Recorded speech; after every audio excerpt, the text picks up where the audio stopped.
दोस्तों, नमस्कार। आज का मुद्दा है दहेज बनाम दायित्वबोध। यह एक ऐसा विषय है जिससे समाज, चाहे समाज कोई सा भी क्यों न हो, प्रभावित होता है। हम इसके विविध पहलुओं पर बात करेंगे। दहेज बनाम दायित्वबोध, इस पर आते हैं। इससे पहले ये जाने हैं कि दहेज क्या होता है। दहेज का समाज शास्त्रीय सवाल क्या है और दहेज कहते किसे हैं। ये रूढ़ी बन चला है और समाज में, हिंदू समाज व्यवस्था में, हिंदू परिवारों में कई रूढ़ियां हैं। दहेज ही नहीं, विधवा विवाह न होना, सती प्रथा, नुक्ता प्रथा। हालांकि नुक्ता प्रथा पर अब समाज जागरूक होकर के रोक लगा रहा है। यहाँ तक कि जब शादी होती है तो 3 तरह से शादियाँ की जाती है। एक पारंपरिक शादी जो घर पर की जाएगी, दूसरी मैरिज हॉल में शादी। और मैरिज हॉल में जो शादी होती है उसमें कई तरह की वैरायटी खानों में होती है। इसको लेकर के भी समाज जागरूक हो रहा है। और समाज ठीक जैसे नुक्ता प्रथा पर रोक लगाता है, ठीक उसी तरह से मीनू में कितनी मिठाइयाँ होनी चाहिए, माहेश्वरी समाज, अग्रवाल समाज, यहाँ से खबरें आ रही है कि आप 5 या 7 प्रकार का मीनू, यानी इससे अधिक मिठाइयाँ नहीं होनी चाहिए। प्रदर्शन हो गया है। तो दहेज एक प्रदर्शन है और शादी अब प्रदर्शन में तब्दील हो रही है। ये किस तरह से रूढ़ी बनी है, इसको लेकर के हम बातचीत करना चाहेंगे। दहेज एक समाज शास्त्रीय सवाल हो सकता है इस अर्थ में कि मैं महाविद्यालय में समाजशास्त्र की परीक्षा चल रही थी और सवाल यही दे दिया गया कि बाल विवाह या दहेज पर आप सबमिशन करेंगे, निबंध लिखेंगे। तो बच्चों से जब पूछा जा रहा था कि दहेज क्या है, तो दहेज अमूमन सभी जानते हैं कि जो लड़की वाला लड़के वाले को देता है वो दहेज होता है। लेकिन समाजशास्त्रीय तौर पर यह कहा जाता है कि लड़की वाला जब मर्जी से देता है तो वो दहेज नहीं कहलाता। दहेज तब होता है जब लड़के वाले मांगते हैं। कान को इस तरफ से पकड़ें या इस तरफ से पकड़ें, कान तो पकड़ा ही जाता है। रूढ़ी किस तरह से है, इस पर हम आते हैं। सवाल यह है कि लड़की वाला देता है तो भी दहेज है और लड़की वाला मांगता है तब वो एक तरह से दायित्व बोध नहीं रह जाता। दहेज बनाम दायित्व बोध, इस पर हम आते हैं इसके बाद कि हम कुछ बातें उठा लें। शादी 2 परिवारों को जोड़ता है, 2 परिवारों में रिश्ता कायम करता है। लेकिन दहेज 2 परिवारों को जोड़ता नहीं, अंततः तोड़ता है। कैसे, इस पर भी हम आते हैं। दहेज का शास्त्रीय व सामाजिक अर्थ, अगर हम शास्त्रीय अर्थ में देखेंगे तो ये अर्थ निकल के आएगा कि लड़की वाला लड़की का दान करता है। कन्यादान में जो कुछ देता है वो दहेज होता है और ये स्वैच्छिक होता है। ये धार्मिक होता है, लेकिन शास्त्रीय अर्थ में बेशक ऐसा है, लेकिन सामाजिक अर्थ में ये रूढ़ि के रूप में दिखाई देता है। कुछ के लिए स्टेटस सिंबल बन जाता है। कन्यादान से क्या मतलब है? शास्त्रीय अर्थ में इसके कन्यादान के मतलब जो भी हो, आज इसका अर्थ इतना रह गया है कि एक तरह से आप जीवन भर के बेस्ट फ्रेंड हैं, मित्र हैं। इसको धार्मिक अर्थ में लेकर के भी जब रिश्ते बिगड़ते हैं तब कन्यादान का कोई अर्थ नहीं रह जाता। बिगड़ते हैं तब वो दहेज कैसे बनता है, इस पर हम आते हैं। दहेज को हम किस अर्थ में देखते हैं? दहेज और रिश्वत दोनों समान है।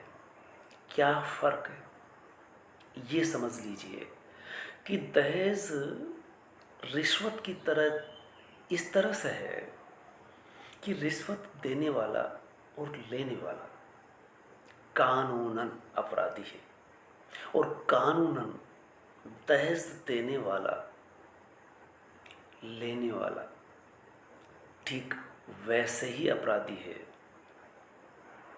जब रिश्ते बिगड़ जाते हैं और कानून की यानी न्यायालय की चौखट पर होते हैं। तब लेने वाला बड़ा अपराधी होता है और उसे वो ब्याज चुकाना होता है। रिश्वत में जेल भी हो सकती है और दहेज मांगने वाले को भी जेल हो सकती है। ये कब होता है? जब रिश्ते टूट जाते हैं, बिगड़ जाते हैं। तो इस अर्थ में आप अंदाजा लगा सकते हैं कि दहेज और रिश्वत में कोई फर्क नहीं कानून की निगाह में। रिश्वत से सरकारी तंत्र के अस्वस्थ होने का पता चलता है, तो दहेज से समाज के अस्वस्थ होने का पता चलता है कि समाज बीमार है, सरकारी तंत्र बीमार है अगर रिश्वत ले रहा है। और आश्चर्य की बात तो यह है कि इस अर्थ में समाज और सरकारी तंत्र दोनों बीमार है। सबको पता है, सबको पता है कि दहेज लिया दिया जा रहा है। रिश्वत के बिना कोई काम नहीं होता और दहेज के बिना इधर कोई शादी नहीं होती।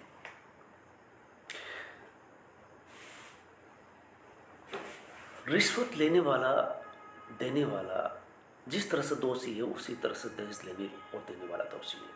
लेकिन साबित कैसे हो? जब तक साबित नहीं होता है, दोनों ही चीजें चलती है। भ्रष्टाचार निरोधक दस्ता जब पकड़ता है तो रिश्वत लेने वाला अंदर चला जाता है। ठीक इसी तरह से जब रिश्ता बिगड़ता है तब लड़की वाले कहते हैं कि इन्होंने दहेज जो लिया था वो लिस्ट दे दी जाती है, वो बाकायदा दहेज वापस होता है। लेकिन जब तक वो ठीक ठाक है तब तक वो दहेज समाज के सामने है, लेकिन कानून के सामने नहीं आता। यानी कानून जब टूटता है, जब अपराध होता है, अपराध की रोकथाम नहीं करता, अपराध हो जाने पर और दरखास्त दी जाने पर कानून अपना काम करता है। इसके पहले सब ठीक ठाक होता है। तो दहेज लेने वाला और देने वाला दोषी है, समाज की निगाह में होना चाहिए पर नहीं है। कानूनन रिश्वतखोरी जुर्म है, अपराध है, ये भी। लेकिन कब, ये हम बाद में बताएंगे। और वे अपवाद स्वरूप जो 1 रुपया लेकर के लड़की स्वीकार करते हैं, ये अपवाद है, उदाहरण है, अखबारों की सुर्खियां बनते हैं। इससे ये याद आता है कि जिस तरह से विधवा विवाह कानूनन हो सकता है, लेकिन समाज में ये रूढ़ी चली आ रही है कि विधवा होने के बाद उसकी शादी नहीं हो सकती। ईश्वर चंद विद्यासागर, राजा राम मोहन राय ने उस जमाने में आंदोलन किया और ईश्वर चंद विद्यासागर ने अपने लड़के की शादी एक विधवा से की, करके शादी करके ये उदाहरण पेश किया। लेकिन आज भी ये मुश्किलात आ रही है, ये रूढ़ी अभी भी चली आ रही है, लेकिन अब उतनी तीखी नहीं रह गई, लेकिन फिर भी ये आम चलन में नहीं है। आप ये देख लीजिए कि पढ़ा लिखा व्यक्ति को जब निबंध लिखने के लिए कहा जाएगा तो वो दहेज के खिलाफ लिखेगा, दहेज नहीं लेना चाहिए। ठीक है, उसी तरह से जिस तरह से रिश्वत पर अगर निबंध लिखा जाएगा तो वो बाकायदा रिश्वतखोरी के खिलाफ लिखेगा।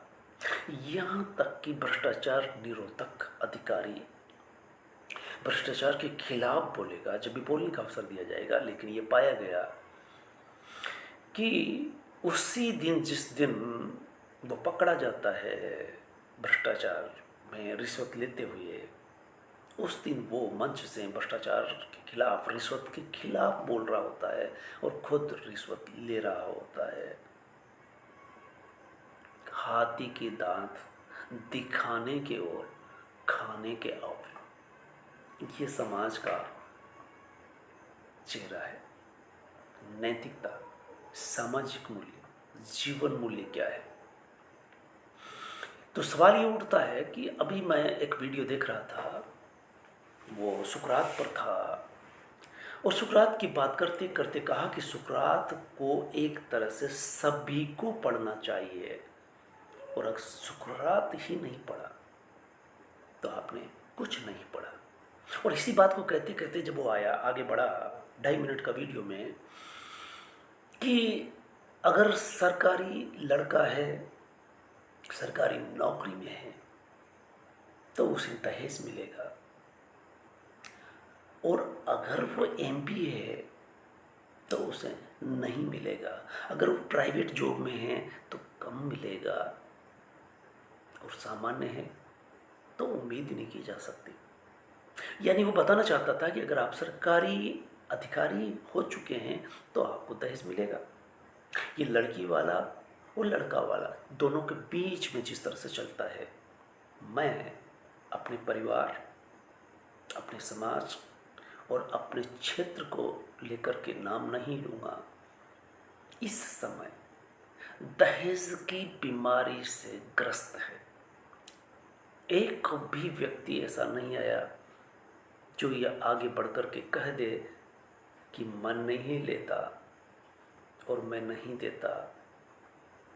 ठीक उसी तरह से जिस तरह से रिश्वत ली और दी जाती है, साबित कब होता है?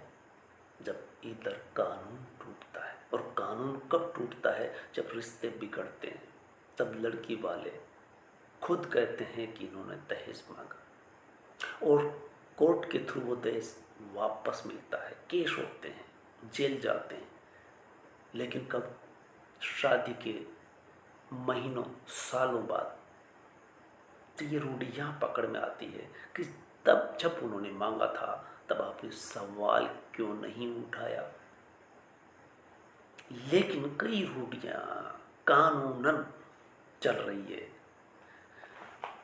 तो इस तरह से खाने के दांत और दिखाने के ओर, खाने के दांत और दिखाने के ओर, हाथी के दांत की तरह समाज व्यवहार करता है। हाथी के खाने के दांत अलग होते हैं और जो दिखाने के होते हैं वो खाने के नहीं होते। कुछ इसी तरह से व्यवहार करता है ये समाज। इसलिए कह सकते हैं कि समाज के स्वस्थ बनाने में, समाज को दिशा देने में कुछ लोगों की भूमिका होती है। ऐसी समाज की रूढ़ियों के खिलाफ, सती प्रथा के खिलाफ और पर्दा प्रथा के खिलाफ आवाज उठाने वाले चंद लोग होते हैं। नुक्ता प्रथा को लेकर के हर समाज में सवाल उठते हैं, लेकिन इसके बावजूद हो रहे हैं, लेकिन कुछ हद तक रुक भी रहे हैं।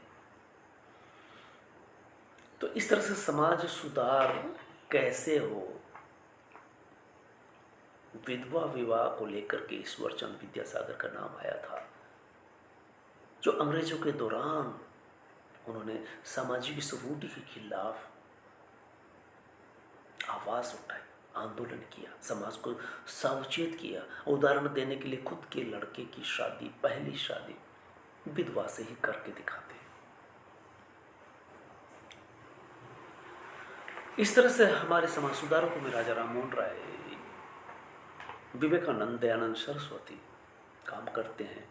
लेकिन समाज पर कितना असर होता है जब तक कि वो युवा खुद सामने नहीं आता। जो नौकरी पेशा है, चाहे नौकरी बाबू की लगे या कलेक्टर की लगे, जब आपकी नौकरी लग गई तब आप रिश्वत क्यों लेते हैं या दहेज क्यों लेते हैं, सवाल उठना चाहिए। सामाजिक मूल्य, मानवीय मूल्य, नैतिक मूल्य क्या होते हैं, जीवन के आदर्श क्या होते हैं। शिक्षा हमें मनुष्य बनाती है और शिक्षा से ही नौकरी लगती है।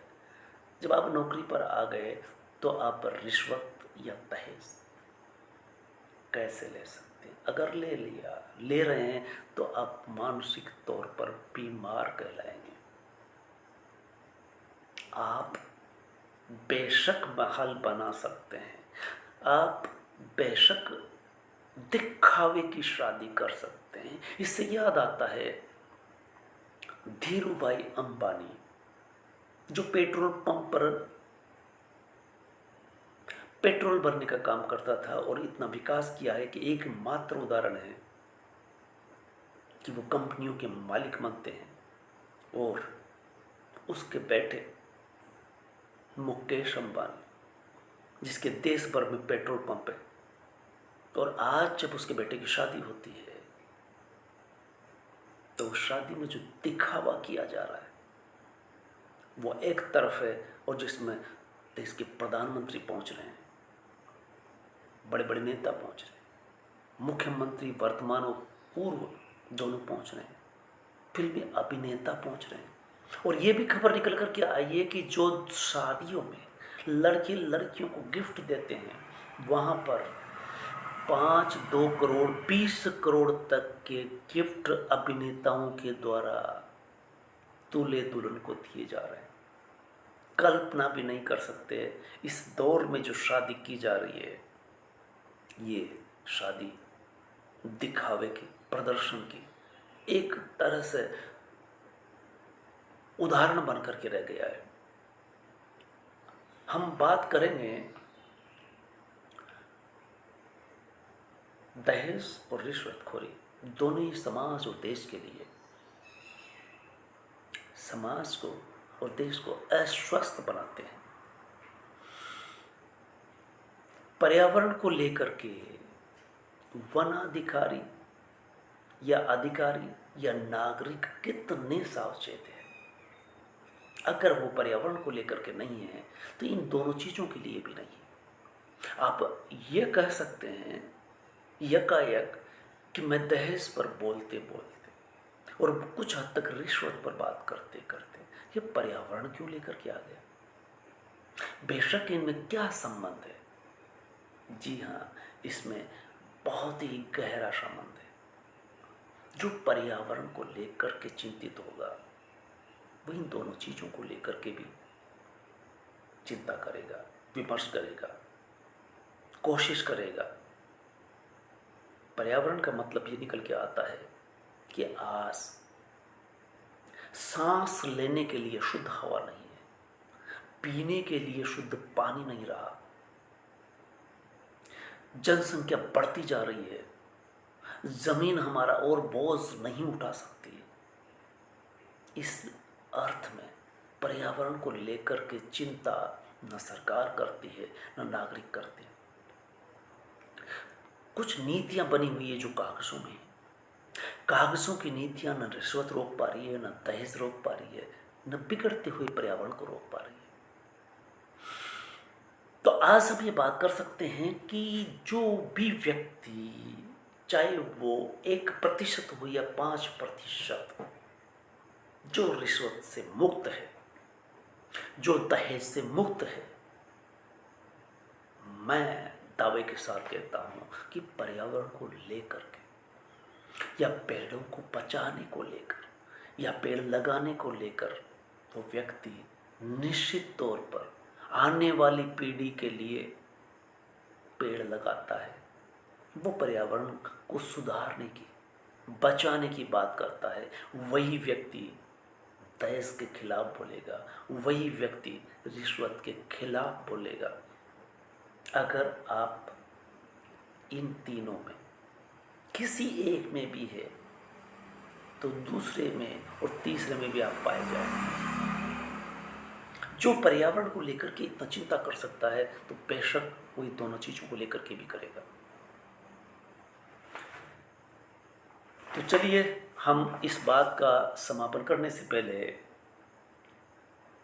कि हम कितने जिम्मेदार हैं। जिम्मेदार नागरिक होने का मतलब यह है कि आप दहेज मुक्त शादी करेंगे, रिश्वत मुक्त व्यवहार करेंगे और पर्यावरण को लेकर के आप चिंता करेंगे। वो लड़की ग्रेटा थनबर्ग जो संयुक्त राष्ट्र संघ में आवाज उठाती है, सलाम करते हैं उसको।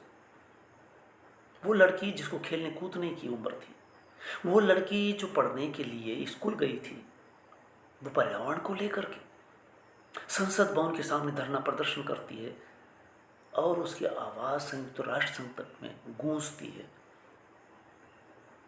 कुछ जीनों में ही ऐसा होता है। तो कहने का मतलब ये कि अब हम इस बात को उस मोड़ तक लेकर के आते हैं कि हम अपनी गिरेबान में झांक करके देखें कि अगर हम शादी कर रहे हैं तो रिश्ता जोड़ रहे हैं उस परिवार से जिसको हम जानते तक नहीं। वो रिश्ता मजबूत कब होगा? जब लड़का वाला ये कहे कि जी किसी भी सूरत में मुझे दहेज नहीं, लड़की चाहिए। और लड़की वाला भी देखे कि मुझे लड़का और परिवार देखना है। और ऐसे में अगर वो कर रहे हैं तो दहेज मुक्ति की ओर बढ़ रहे हैं। अन्यथा जो मैंने देखा इधर मेरे समाज में, मेरे क्षेत्र में, कि सीधे लड़का वाला एक तरह से शोरूम बन करके अपने घर में बैठा हुआ है, 2-3 चीज़ों को लेकर के। उसके पिताजी कि मेरे इतनी ज़मीन है, मेरा लड़का इतना पढ़ा लिखा है, कि मेरा लड़का फला नौकरी में है। अब लड़की वाले कीमत लगाते हैं और वो 10-20 को देख करके यह अंदाज़ा लगाता है कि कौन कितना दे सकता है। इसका मतलब ये हुआ कि लड़के वाला लड़की और लड़की के परिवार को बिल्कुल नहीं देख रहा। तो फिर रिश्ता कैसे कायम होगा? वो सिर्फ पैसा देख रहा है और पैसा उसके पास है, जितना वो चाहते हैं। इसके बाद शादी हो गई, लेकिन आदमी कैसा था, लड़की कैसी थी, लड़का कैसा था, ये सवाल नहीं उठा। इसका मतलब ये हुआ कि आप रिश्ते में सिर्फ पैसा देख रहे हैं और पैसे से शादी कर रहे हैं। अगर आप पैसे से शादी कर रहे हैं तो ऐसी शादी, बेशक वैसे शादी समझौता होता है, अंततः लड़के और लड़की को उस समझौते के तहत जिंदगी गुजारनी होती है। अगर पायदबा लड़के समझदार हुए तो समझौते के तहत शादी चल सकती। और अगर ये उल्टा हुआ और उल्टा होते होते और उल्टा हो गया, बिगड़ गया, तब लड़की वाले जितना भी लड़के को दिया था उसको कोर्ट में खड़े होकर के 6 महीने बाद या 6 साल बाद दावा करते हैं। इस तरह से जब बात उठती है तो सवाल यह आता है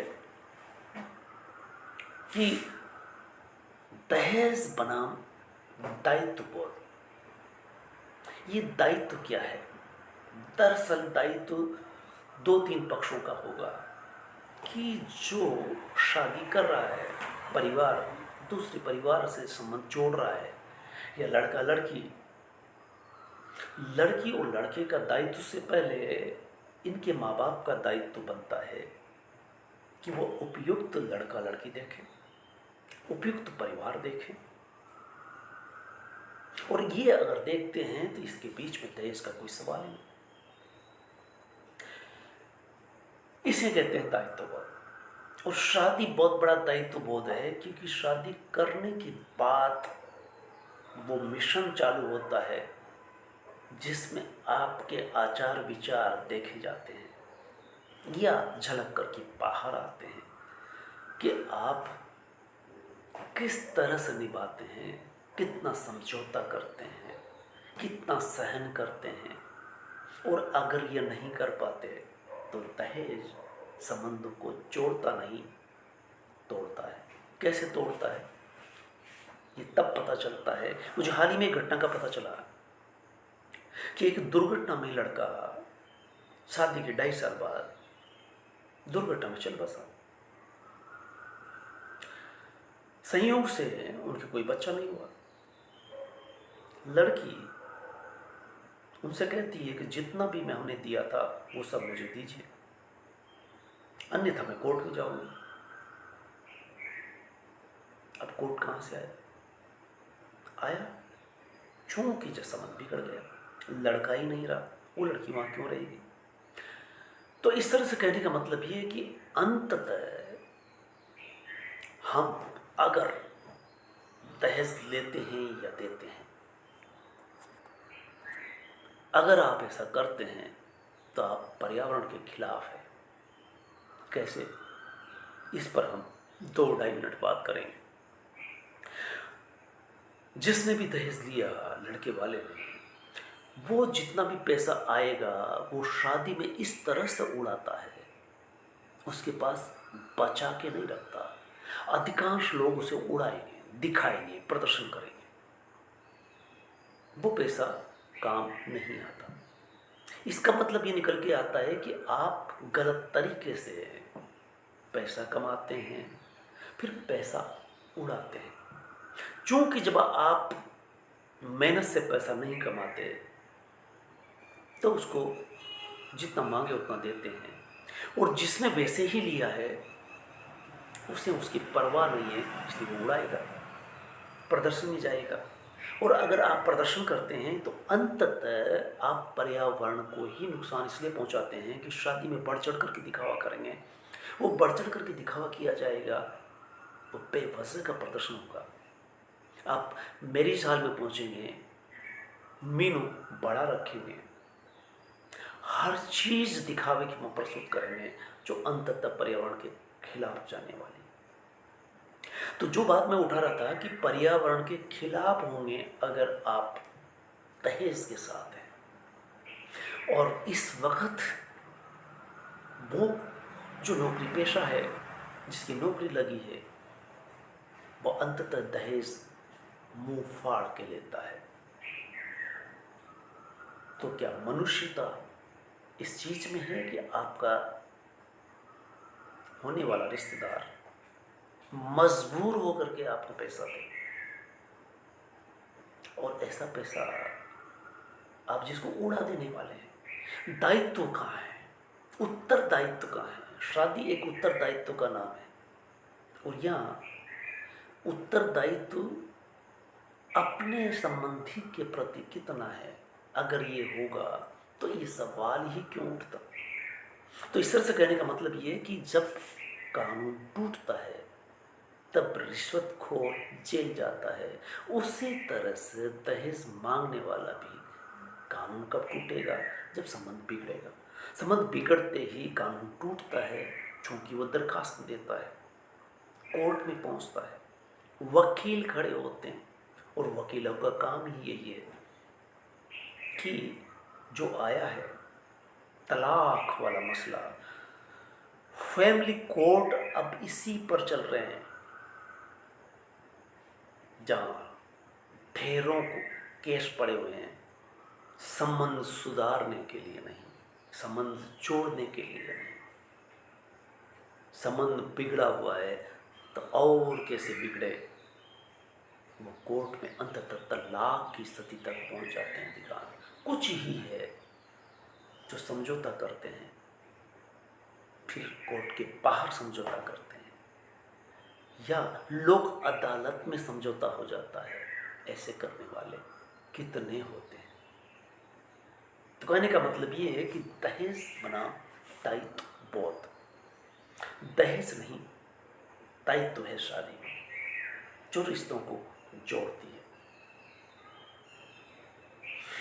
और अगर आप दहेज जैसी बीमारी से लड़ते हैं तब आप बीमार समाज को स्वस्थ करते हैं।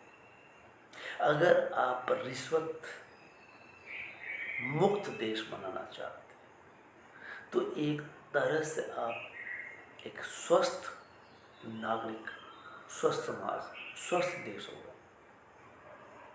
और ये चीज़ें जो छोटी छोटी दिखाई देती है, अंततः ये पर्यावरण को मजबूत करती है। क्योंकि पर्यावरण रहेगा तो हम रहेंगे। और पर्यावरण को सुधारने के लिए जब हम शादी में पहुंचते हैं, जब हम किसी भी मैरिज हॉल में पहुंचते हैं, तो डिस्पोजल के गिलास, थालियाँ का इस्तेमाल करते हैं, किस तरह से पर्यावरण के साथ खिलवाड़ करते हैं। तो दहेज पर्यावरण तक भी पहुंचता है। अपनी मार दहेज लेने देने वाले पर्यावरण के खिलाफ खड़े हो जाते हैं। तो ये वीडियो इस बहस के लिए कि आप अपने विचार रख सकते हैं, अपनी बात कह सकते हैं। आप कहने के लिए